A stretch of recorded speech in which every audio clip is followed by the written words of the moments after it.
दिन 4 अक्टूबर। प्रधानमंत्री नरेंद्र मोदी अगले दिन यानी 5 अक्टूबर को राजस्थान के जोधपुर और मध्य प्रदेश के जबलपुर में चुनावी रैलियों में जाने की तैयारी कर रहे थे। तभी कांग्रेस ने अपने सोशल मीडिया हैंडल्स पर एक पोस्टर जारी किया।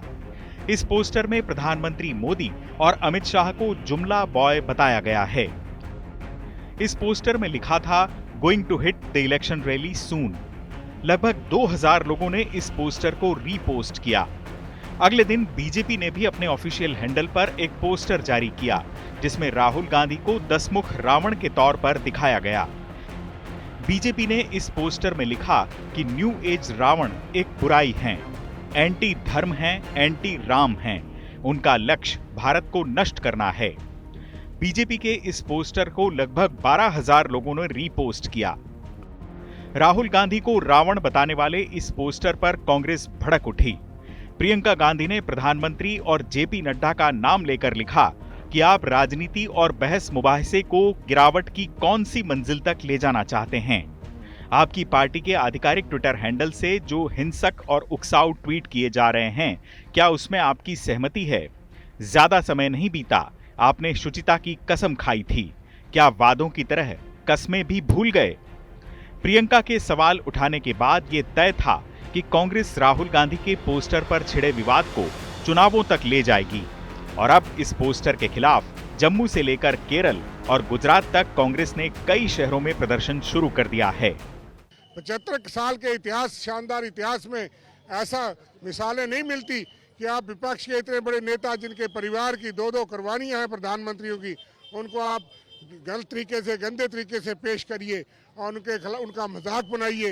ये नई बीजेपी है और इस बीजेपी की जितनी भर्त्सना की जाए उतनी कम है। इनको शर्म तो खत्म हो गई है, इनको डर लग रहा है राहुल गांधी की भारत जोड़ो यात्रा और इंडिया अलायंस के बाद। इधर कांग्रेस नेता श्रीनिवास ने अपने हैंडल पर प्रधानमंत्री मोदी को दानव के रूप में पेश किया।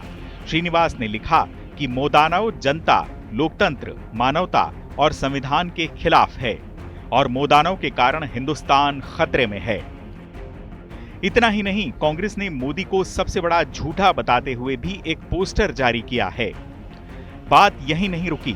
एक ताजा पोस्टर में प्रधानमंत्री मोदी को एक कठपुतली की शक्ल में दिखाया गया है, जिसकी डोर अडानी के हाथ में है। इसके जवाब में बीजेपी ने भी शुक्रवार को एक पोस्टर जारी किया, जिसमें राहुल गांधी को विदेशी शक्तियों की कठपुतली बताया गया है। यानी कांग्रेस और बीजेपी के बीच पोस्टर वॉर पूरे शबाब पर है। जो असली खतरे में इस देश का युवा खतरे में है, सबसे ज्यादा बेरोजगारी, जो सबसे ज्यादा जो खतरे में है इस देश का किसान खतरे में है, सबसे ज्यादा कोई खतरे में इस देश का महिला खतरे में है। गौरतलब है कि पिछले साल गुजरात चुनाव में कांग्रेस अध्यक्ष मल्लिकार्जुन खड़गे ने प्रधानमंत्री मोदी पर निशाना साधते हुए उन्हें झूठों का सरदार बताया था। खड़गे ने कहा था कि पार्षद चुनाव में भी तुम्हारी सूरत, विधानसभा चुनाव में भी तुम्हारी सूरत, लोकसभा चुनाव में भी तुम्हारी सूरत, हर जगह आपका ही चेहरा देखें। कितने चेहरे हैं आपके? आप रावण की तरह 10 मुख वाले हैं क्या?